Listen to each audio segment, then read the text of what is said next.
नमस्कार मित्रों, मेरा नाम आशुतोष मुगलिकर है। काफ़ी लोग मुझे ऑलरेडी ट्विटर और फेसबुक से जानते ही होंगे, बट जो लोग मुझे जानते नहीं हैं, मैं मेरा शॉर्ट में इंट्रोडक्शन कराना चाहता हूँ। उसके पहले मैं ये अपॉर्चुनिटी लेता हूँ to thank Indic Academy and Indic Book Club for giving me this opportunity to come on their platform and discuss a very dull um, topic like taxation. So thank you so much. I also take this opportunity to thank Creative India magazine and Swarajya magazine for being the media partners for this particular Indic chat. Thank you so much. Coming back, दोस्तों, today I will be discussing about social media and GST. That is the topic. Before that, I would like to introduce myself. I am Ashutosh Muglikar. I practice as a company secretary. I've got a small consulting firm in Pune, India. And I work mainly on compliance aspect for any corporate entity. So today, I play a dual role when it comes to GST. Just like you and any other person, I am a consumer, and at the same point of time, being on the other side of the table, I am a compliance guy. I help companies to comply with all the laws that are applicable to them as a practicing company secretary. So why did I choose GST and social media as a topic? Firstly, the reason was very simple. I was extremely shocked to note that there are people in this country who are celebrating a tax. GST at the end of the day is nothing but a tax, and people were celebrating it. I was pretty shocked. Before going to that aspect, I would like to give you a brief background. So what is this GST all about? Why is every other person talking about GST?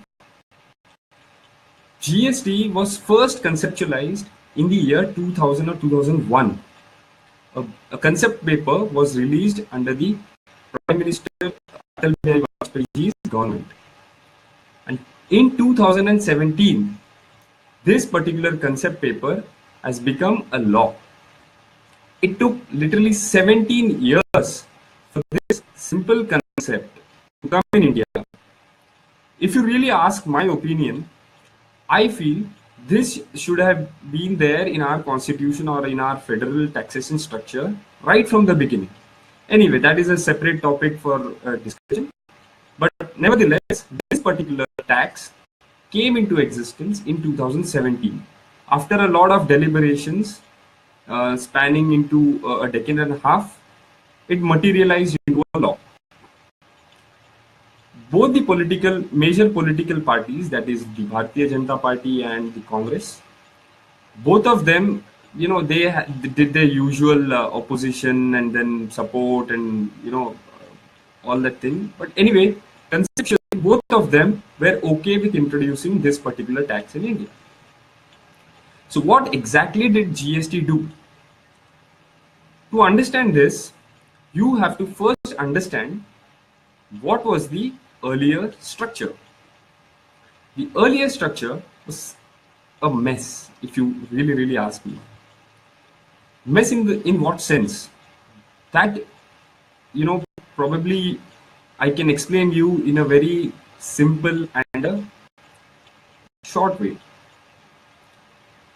Mess was that right from procurement of raw materials, manufacturing it, then manufacturer selling it to the wholesaler, wholesaler to the retailer, and finally the retailer to the end consumer, there were multiplicity of taxes that were imposed on that one particular item.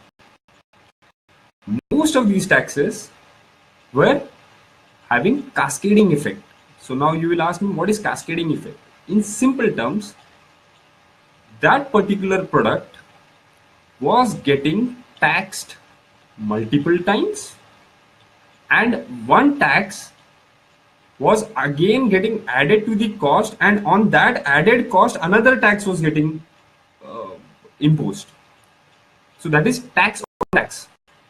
So what happened exactly because of this? Firstly, the price of the goods which the ultimate consumer was paying, that is you and I, was unnecessarily getting higher. Secondly, because of this multiplicity of taxes, a lot of evasion or a lot of compliance headache used to happen for the businessman. So finally they thought that, okay, we have this big mess called indirect taxes in this country. Why not bring a goods and service tax? Simple, one nation, one tax. The indirect tax regime, the earlier one, there were three authorities, if I may use the word, three different authorities that were taxing. One was the central government, which was charging the excise duty, the service tax, the central service tax, CST that is. The state governments, which were charging VAT and other taxes.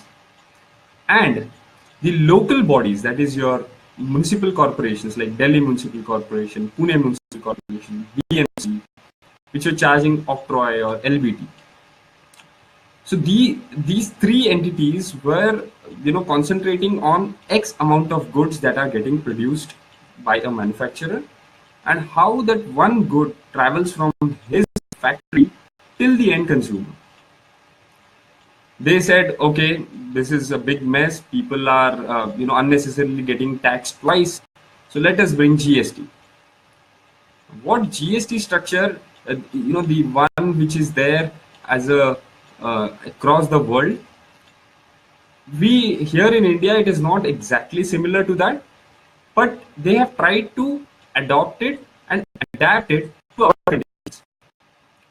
Having said this, I would like to add that we have now become one amongst the 165 countries that impose GST. Anyway, coming back. So, what exactly is in there for you as a consumer in GST? That is pretty important for you to understand, and I will try to explain it. And how we can use this particular opportunity, or how we can particularly use this new enthusiasm or the energy levels that people are showcasing on social media to channelize, to make the people in power accountable for every penny that we pay to them via GST. Again, am I the only taxpayer? No. If you are not paying direct taxes, does that mean you are not a taxpayer? No.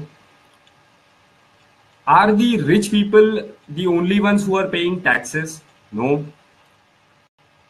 The very concept of indirect taxes is that as they get embedded into the cost of the product, each and every person in this country is a taxpayer. You are a taxpayer, I am a taxpayer. That particular aspect gives you and I the equal right to demand services from the government, to demand accountability from the government, to demand that every penny that you pay to them is put to right use. Okay. So what happened exactly? Once the constitutional amendment was done, because the earlier structure was dividing the powers between the central government and the state government to tax goods and services, not the services but the goods, it needed a constitutional amendment for GST to come in. Once that was done, the model GST laws were drafted, put forth for stakeholder comments, the model rules, everything was put forth for the public participation, where consultants, lawyers, chartered accountants, company secretaries, cost and works accountants, the businessmen, the various chamber of commerce, they can run through it, they can provide their feedback. Once that particular exercise was done, all the model laws were actually passed by various state governments and as well as the central government. Okay. Is it the fact that GST was planned on 30th of June and it came on 1st of July and it caught everyone by surprise? Absolutely no. I think everybody probably knew that this particular law is coming for like 2 years at least. If not 2 years, at least for 1.5 years, everybody knew that this will be the law and this will be the particular way in which it is going to be implemented, or this is the way a particular goods will be taxed. As and when the final date for implementing GST came by, I started observing that a lot of interest or a lot of enthusiasm about GST is getting evoked, or it's coming out from the people. Now, like on Twitter, many people follow me since a long time. They know me from there, and they also know the fact that I try to simplify things in the least complicated manner, in a way where a commoner can understand things, in a way where a commoner can actually digest what I'm trying to say and then even implement it. I suddenly started getting messages, tags, direct messages, or quotes saying that what is this? What is the rate of this particular tax? Or what is the rate at which my restaurant bill is going to change now? Or at what rate is particular good getting taxed? Etc. etc. etc. Many of these queries were extremely valid. Many of these queries were quite silly.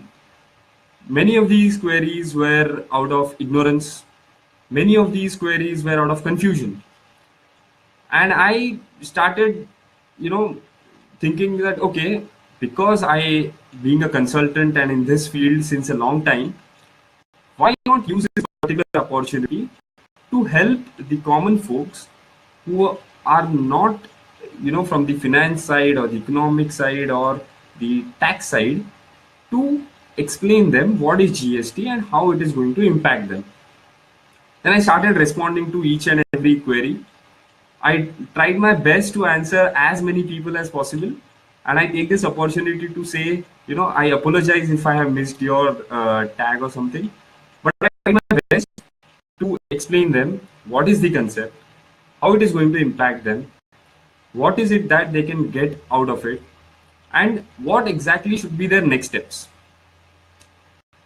Having said that, I would like to explain you the very basics of GST again, so that it's clear and it does not confuse you.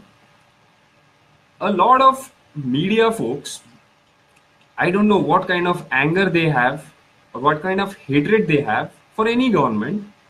I will not name it, but I have seen them talking absolutely rubbish, fear mongering, raising the least pertinent issue, not giving the right feedback to the government, and indulging in mudslinging. So it becomes pertinent for me to explain the concept in a simple way. In the most simplest way, GST is taxing the addition of value which a particular raw material gets converted into converted into a final product and till it reaches the end consumer. That's it. So the various taxes like excise, basic BCD, then your octroi, then your VAT, then your Krishi Kalyan cess, your Swachh Bharat cess, various types of taxes that were getting imposed on one particular item will now have one tax called GST. It's as simple as that. So what's in it for you as a consumer? To answer this simple question, you have to know that what was the amount of taxes that you used to pay on that same particular product before GST. When one particular product comes in your hands at say 100 rupees MRP, let me tell you that that particular product already had all these particular taxes embedded in the price itself. It is just that you never knew about it. But when we moved from the earlier system to the new system, the only thing that has changed is today you can transparently see the amount of taxes you are paying on one particular item. That is it.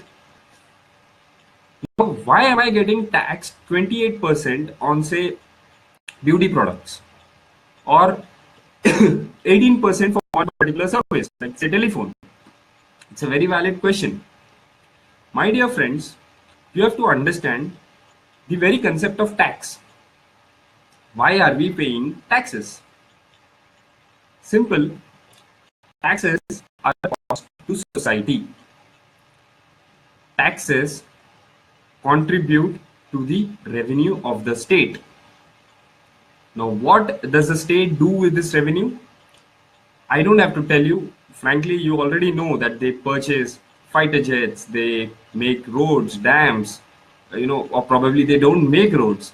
But they do have to spend a lot of money in our defense, our healthcare, our infrastructure, for building those airports and payment of various, for subsidies. All that money comes from various sources, and indirect tax is one of that source. So at the philosophical level, I can very well say that you are in fact contributing to the growth of the nation. Okay. Having said that, it becomes important for every person to make sure that whatever taxes they are paying actually reach to the government. Number one. Number two, once the money goes to the government, we as citizens must also make sure that the money is put to right use. It is very important. And one aspect that this GST has brought, and which I am personally very, very, very happy about, is that today people are questioning. A lot of people ask me, why am I paying so much taxes on this particular item? I feel really nice because earlier that guy was not knowing. Today he not just knows the amount but is also feeling the pain. And that particular pain will make all of us as aware citizens who will demand accountability, who will not tolerate wastage of their hard-earned money on corruption, on scams, on loot, which probably the earlier government was very much famous for doing. And that particular change, I am so happy that this particular tax GST has brought forth. Many people today are really aware and are demanding. That will really scare any government, be the state government, your local body, or the central government, that today the new India, what our Prime Minister keeps talking about, is going to demand accountability from everyone, simply because he's a contributory to it. Today, we can demand that our soldiers who are standing on the border get the right equipment, they get those helmets, they get those jackets. Why else are we paying these taxes for? It is for them. It is not for anyone to gulp or just appropriate it. No, it is for building the nation. And as far as this particular government is concerned, I can confidently and very proudly say that they are putting this money to the right use. It reflects from the fact that a lot of money is getting saved via the loopholes. We have absolutely heard no scam, and I hope that this particular, this performance keeps repeating year after year after year. And GST, not just GST, but all sorts of contributions that we make for nation building actually result in growth in GDP. Okay, so this was the concept of GST. And I also tried to explain you how social media has, kind of become aware, and how people are now demanding stuff. In this aspect, I would also like to highlight that many people are very confused, probably because of the WhatsApp forwards, probably because of the wrong reporting by the media, or maybe wrong discussions with their friends, etc. Apart from that, there are certain people who are quite aware. So what exactly are they doing, and what you can do to have that minimum kind of level of understanding this concept where you don't get fooled? So I would like to give you certain tips. First thing that you have to do, my dear friends, is get a small booklet. On my Twitter and Facebook profile, I will share a link. It is a small 20-page booklet which will explain you all these concepts in a very succinct and beautiful manner. And because of that, you will not be fooled if anyone tries to fool you. Apart from that, so that is your first step. The second step that you have to do is download the official GST app. Now, what happens with this app is, if at all you are not aware of the right rate of GST, the right classification of the goods, you can go there, search via the product name or the HSN code, and get the right rates. That is the official app. That should be your second thing. The third thing that you have to do is, whenever you are paying GST, you have to take the invoice. Okay, so you go to the restaurant to pay GST. Make sure that you demand an invoice. Invoice that you demand is nothing but a proof that you have already paid the taxes that were imposed on those particular goods. The fourth thing that you can do as a citizen is you can start making payments digitally. So, naturally that leaves a trail behind, and, you can actually help the government in, checking payments. Okay. These are 3 to 4 small, simple things that you need to do.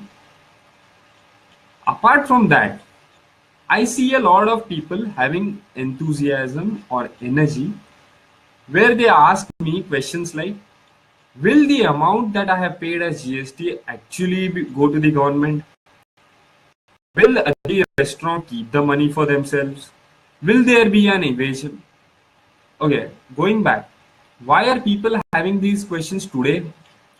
Simply because they are now aware. They are now aware that they are, paying that particular tax to the government, and they want that money to go there only. I appreciate it, my dear friends. Excellent. But do note that while doing this, you are not supposed to doubt or call the businessman a chore or doubt his intentions, because you do not have any basis. You do not know that he is evading taxes. You really don't know. It is absolutely not right to call the businessman a thief or a chore without any basis. It is wrong, my dear friends. I am a consultant. I am a consumer. At the same point of time, I am myself a businessman. Let me tell you, it is extremely difficult to do business in India. Yes, there is ease of doing business. Our government is working on it, but at the ground level, it is quite tough. The entrepreneur faces a lot of issues, both infrastructure wise, local issues, and in that also he carries on his business. As a fun fact, let me tell you, GST being an indirect tax, the entrepreneur earns nothing out of it. In fact, he spends money from his pockets to comply with the law that the government has imposed. He is simply collecting the tax on behalf of the government, going and making the payment. That's it. There will be certain rotten apples who will evade the taxes, but we have to know our responsibility. There is a system, there are officers, there is a full invoice to invoice matching system called GSTN, which has been designed simply to catch these evaders. So, what you are not responsible for, then why are you getting worried or worked about it? There's a system to track these evaders, catch them. There are penalty clauses and they will be penalized under those clauses. We have to complete our responsibility. What we are supposed to do, we are do it perfectly, and expect the government to do what they are supposed to do perfectly. In this process, if you start deriding the wage payer, that is the businessman, then we are doing a disservice to this whole community. I would just wanted to add this particular aspect because a lot of people come to me or tag me and they start abusing that particular business or the restaurant or the small eatery, and I feel really pained. Probably that person did not know about this particular rate of tax, or their software was not updated, or it could be a plain mistake also. When we don't know the exact facts, abusing them or literally writing them off is not right. That is my humble opinion. I hope people take it in the positive sense. I'm not defending the wrong guys, but I'm just saying that making a generalized statement is also not right. Having said that, evaders must be punished, and the way this new GST system is planned, the GST and the invoice matching, etc., the evaders will be caught and they will also be punished. Okay. Then there is a lot of confusion amongst the masses about GST on petroleum. So let me tell you, my dear friends, petroleum is not under GST. It is still taxed under VAT by their respective state governments. Why? I don't know. Frankly, I feel that the GST Council has not come to a conclusion or a common agreement where they finally decide to bring petroleum products also under the GST ambit. But as of now, petroleum is not under GST. There are many media persons who are spreading the lies that if GST is brought under, petroleum products are brought under GST, the prices of petrol will be 40 rupees or 45 rupees or something like that. Let me break it to you, my dear friends. If you create a wrong expectation and do not deliver on it, there will be a backlash. And this is exactly what the media always tries to do. They first create a wrong impression. When the government doesn't do it, they say that, okay, they have failed or something like that. Firstly, even if GST covers petroleum products, it will not be taxed at, say, 28%. There will definitely be a cess charged on these particular products. Why? simply because the government needs revenue. Now you will say that government is earning so much, why am I getting taxed? Fair enough. That is a separate topic. But I would like to give you a simple example as to how this particular system works. Forget about the nation for a minute. Forget about everything else. Now think of one single house with 3 to 4 people living in it. Okay. The rent, electricity, food, etc., all these charges or the expenses are say 1200 rupees, 1200 rupees per month. Now, to survive, the government or the owner of the house must earn a minimum of 1200, right? So, what are the sources through which he'll earn? One, he'll have direct taxes. Two, he will have indirect taxes. Three, he will start charging for all the small little services that he provides. Four, he will run companies like ONGC, DPCL, HPCL, various banks which give him dividend, etc., etc., etc. The fact is, whatever are our expenses as a nation, all the sources of revenue for the government are not able to cover those expenses. That is why you keep hearing the word deficit. We are already we are already a deficit nation. So how do we fill this particular gap? Okay, so I earn $1,000, but I have to spend 1200 bucks. How do I get these 200 rupees extra? Simple, I borrow. I borrow from outside India. I borrow from various sources. I borrow from the general public. So we already are a deficit nation. Taxes on petroleum products give a huge revenue not just to the central government but to the state governments. Despite that, we are in deficit. And if petroleum products are brought under GST, the deficit level will not be covered. Rather, it will are brought under GST and taxed at 28% or even 18%. It will not cover the deficit. Rather, the deficit gap will go increase.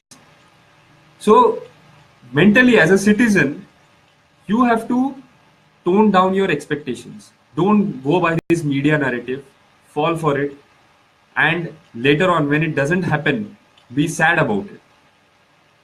You have to look at things from a larger perspective as a contributory to the nation building, that level.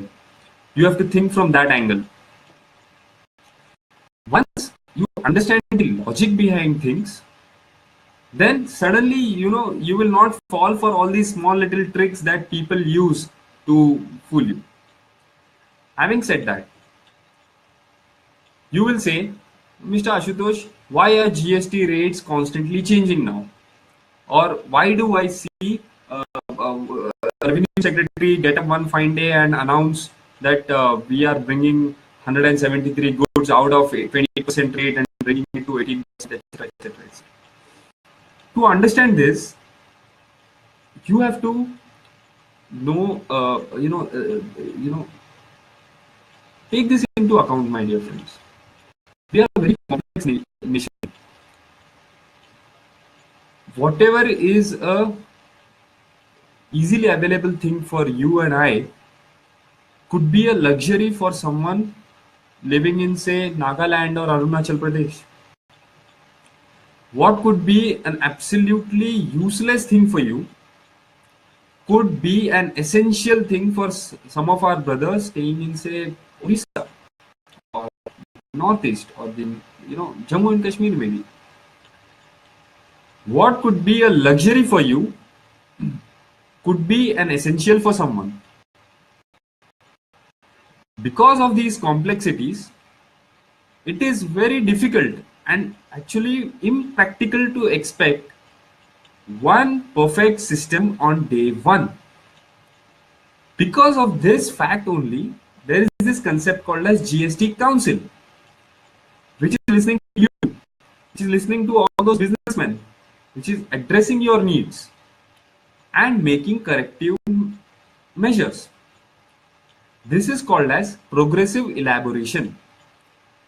As and when the project goes ahead and you encounter certain nitty-gritties and small problems, you correct them and move on. It's as simple as that.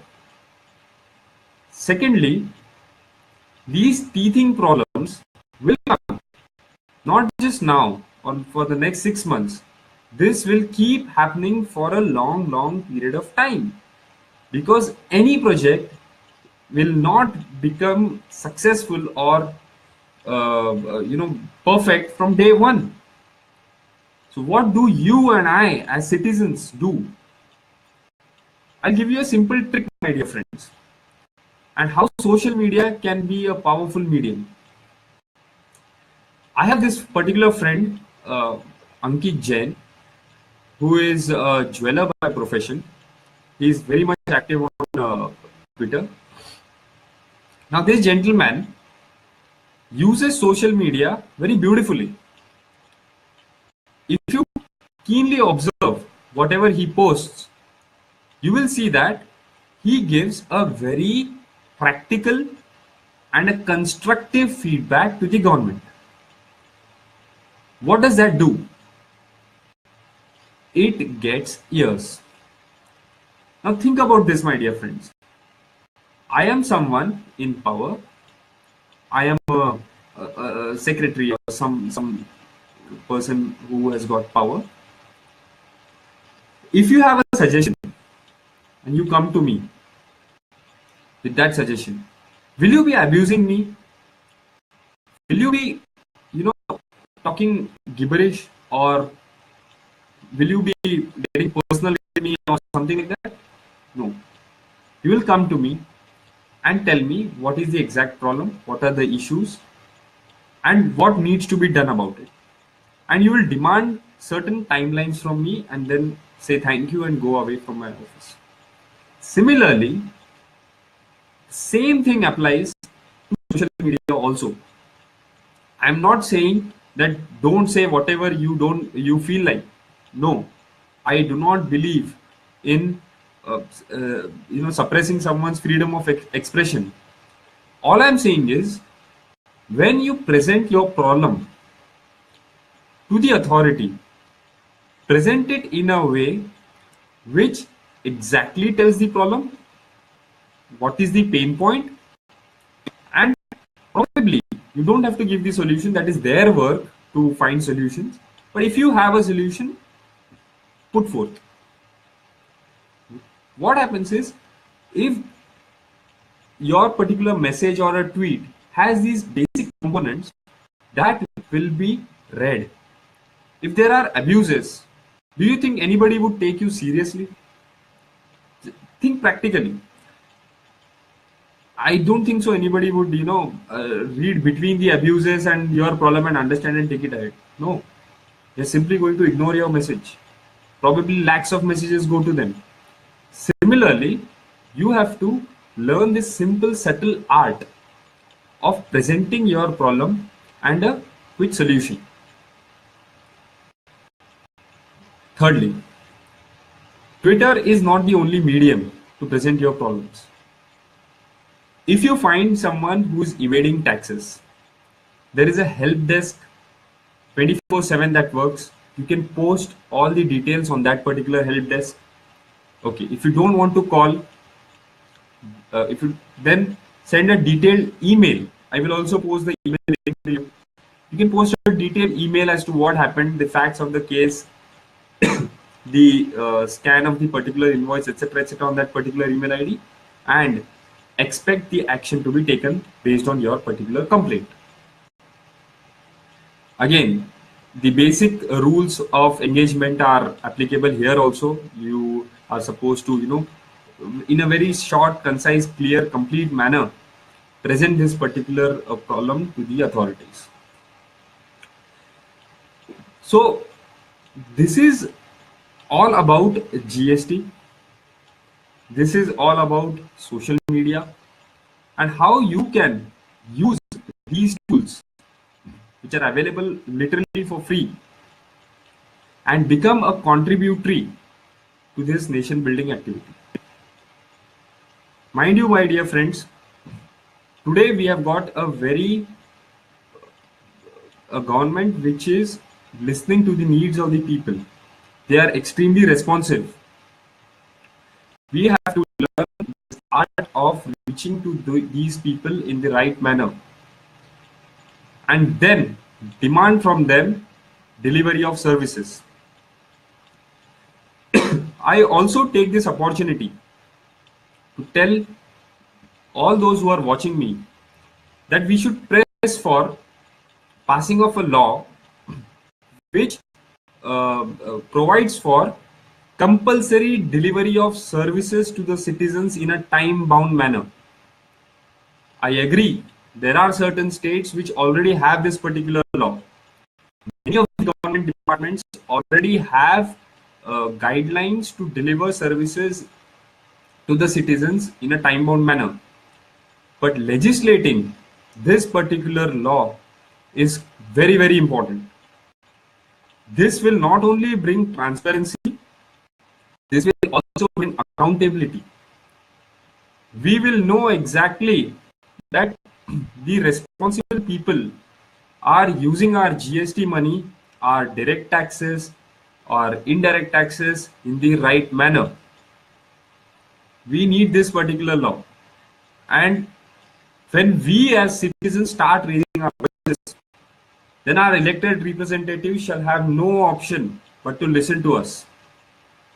So I again take this opportunity and this whole enthusiasm that this particular GST has brought forth to push for bringing these particular, really citizen-friendly laws into this country. Now I have already spoken for about 40-42 minutes, and I now would like to, go ahead and take certain questions from you all before I then end our conversation. So,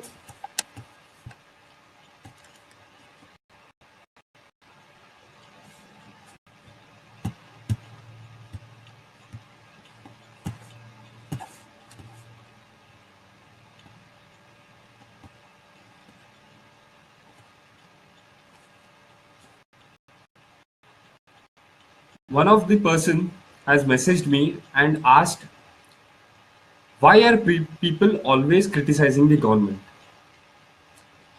Okay, anyway, this is not related to GST, my dear friends, but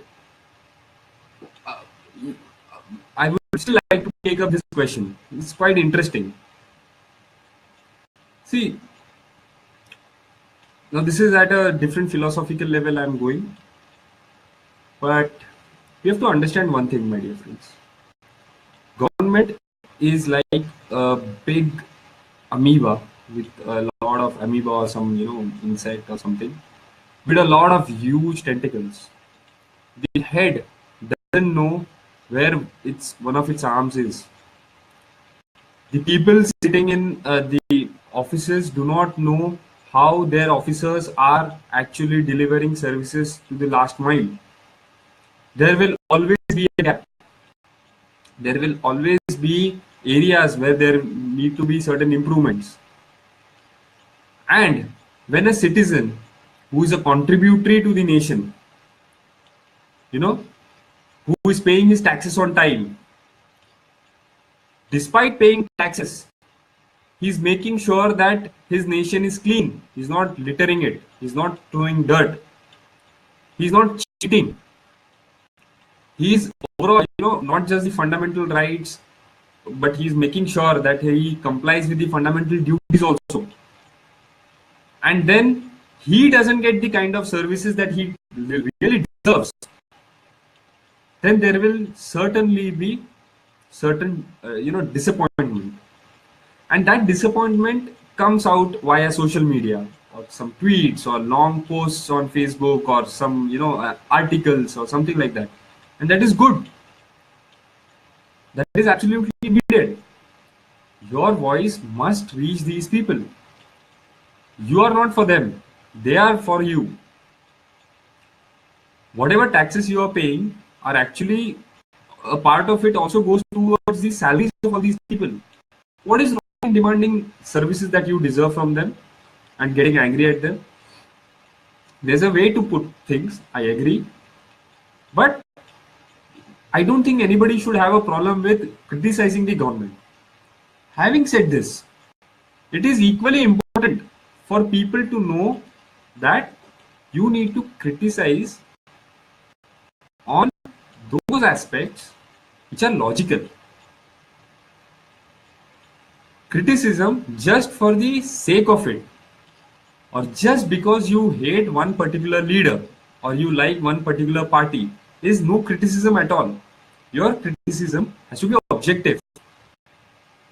That is all I can, hope that people do it. Criticism should bring about certain change or certain, action, rather than, a rant or it should not just sound like, hollow. It should have some basis. And most of it that I see is, political in nature, people who have absolutely no idea about the GST network, who have never ever dealt with any government department, just criticizing the government, saying that, the GST portal is not working, this, that. But my question is, boss, tell me, did you ever file a document in the earlier system, or did you even file a document in the current system? Then why are you, criticizing things which you don't know? You find things which are actually hurting you, right? And then talk about it. Why are you clogging this whole space? And that's my view. Maybe most of you will not agree. It's again fundamental right to say whatever you say it. Yeah, I don't have any problem. But your question was, why are people criticizing the government? The answer is simple: because they are demanding stuff and they are not getting the stuff. Naturally, criticism will come, and it should come. My only point was, the criticism has to be valid and it has to have certain basis. As a citizen myself, I can, try to be like that. I'm not saying I'm not like that. I also criticize on unnecessary things. I am only saying I should try to do it. Next, the query are coming in.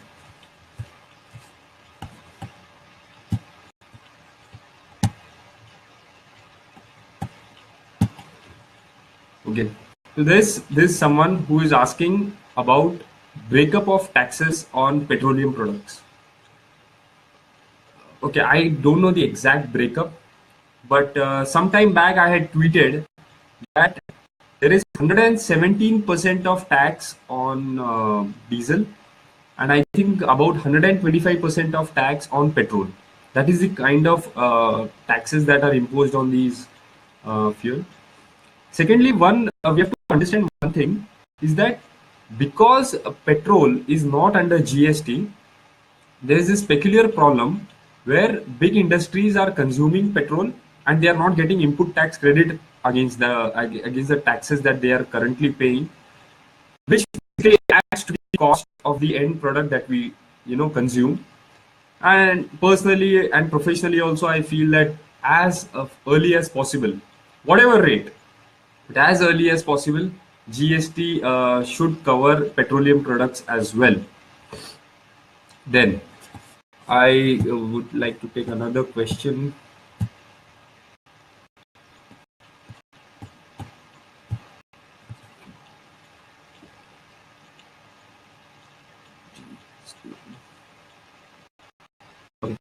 Somebody is asking me about if it is a one nation, one tax, then how do we have various slabs? Okay. Having various slabs does not mean that there are various taxes, my dear friend. It is just the rate at which one particular goods is getting taxed. GST is one tax only. The rate of taxes are different. Now you will say, why? The government had said, Mr. Modi had said that it is one nation, one tax, one nation, one market. Why do we have these various slabs and it is confusing? What is SGST, IGST? I'll try to explain. Think about it, my dear friends. You are someone who is earning 1 crore rupees per annum as salary. And there is this poor worker who is earning 10,000 rupees as his monthly salary, or say 1 lakh rupees per annum. Example. He goes out and buys, say, a pack of biscuits. On that particular pack of biscuits, the amount of indirect taxes charged are, say, 10 rupees. Alright? This poor fellow goes and buys one pack of biscuits, and on those biscuits, 10 rupees is the amount of indirect taxes. Next moment, you, who is earning 1 crore rupees per annum, goes and buys the same biscuit packet. What will be the amount of tax that will be charged to you? Again, 10 rupees. This particular concept is the regressive nature of indirect taxes, which basically means indirect taxes do not consider your income while it is imposed on you. So a poor fellow will also pay equal amount as indirect tax, and you will also pay an equal amount of indirect taxes. On the other hand, direct taxes, the poor guy does not pay anything because his income is 1 lakh only, whereas you will pay whatever 25-30% as income tax, and you will be paying 30 lakh rupees, 30 times his annual income as tax. That is progressive. So the higher the income, higher will be the tax. Lower the income, lower will be the tax. That is the nature of direct taxes. Whereas in indirect taxes, it was, as we saw, equal on every person. To remove this regressive nature of indirect taxes, these particular slabs are introduced. So whatever essentials are there, like say milk or veggies or your rice or stuff like that, they are taxed at 0%. Why? Because the poor person, he should be in a position to benefit out of it. If you impose, say, even 5% tax on it, he will be the one who will be at a greater loss. Secondly, okay, maybe for the rich guys also get it at 0%, that is not a problem. How do we cover up that loss of revenue? We tax luxury items with the highest rate. This is also a very beautiful tool to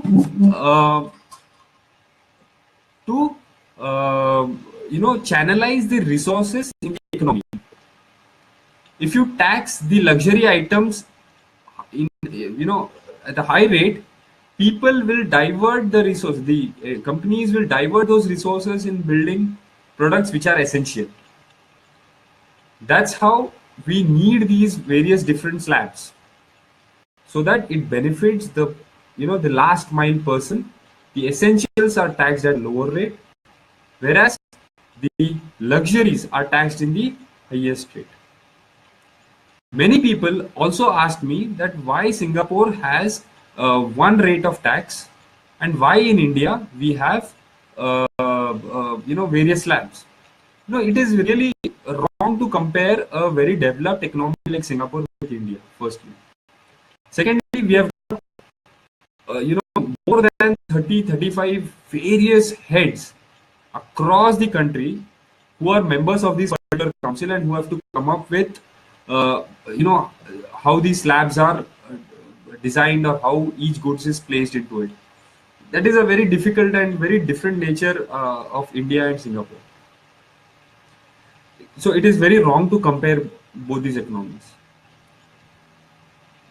The poorest of the poor in Singapore also pays a tax on education.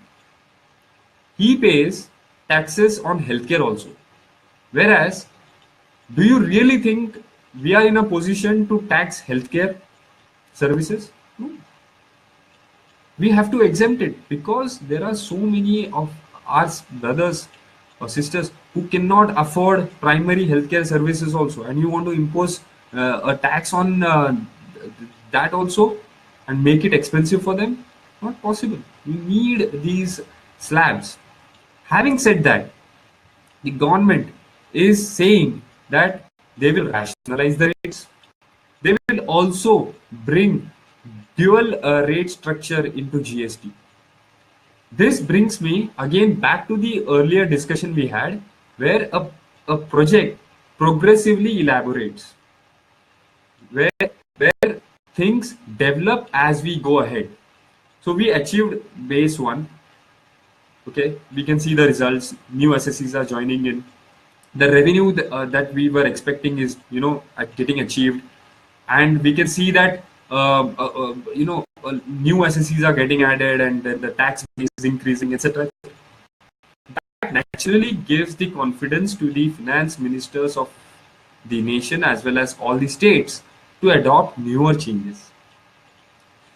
So, just yesterday or today itself, the Mr. Sushil Modi gave a statement that the GST Council is looking at having dual structure. Excellent. What will be the rates? I don't know. But yes, things are getting improved. And why is it possible? Because not just the traders, not just the businessmen, not just the manufacturers, not just the trade associations or chamber of commerce, but you and I, everyone has contributed to this by talking about it, by creating so much of content online that people were forced to listen to it. Just go on to Twitter or Facebook or YouTube. You see hundreds of videos, hundreds of talks where people are explaining GST and how it is problematic or how it is painful or how it is good. All this adds to the overall the ecosystem or the narrative. This is how things improve. So improve our system, look at our GST structure in a unique manner, get the best practices which are followed outside India. There are 164 other countries where GST is implemented. If you have time, the interest, study those, pick up the best points, and try to make a desi mix and present it to the government. If it is excellent, I am sure, dead sure, that it will be discussed and will come. And this is how you can again one more way to be a contributing citizen. So again, just comparing the rates, 7% GST in Singapore, we have got this 0, 5, 12, 18, 20. It's absolutely wrong. Now, just 2 minutes are left for this particular Indic chat. So I take this opportunity to thank each one of you who took out time on a Sunday evening to listen to my talk. Thank you so much.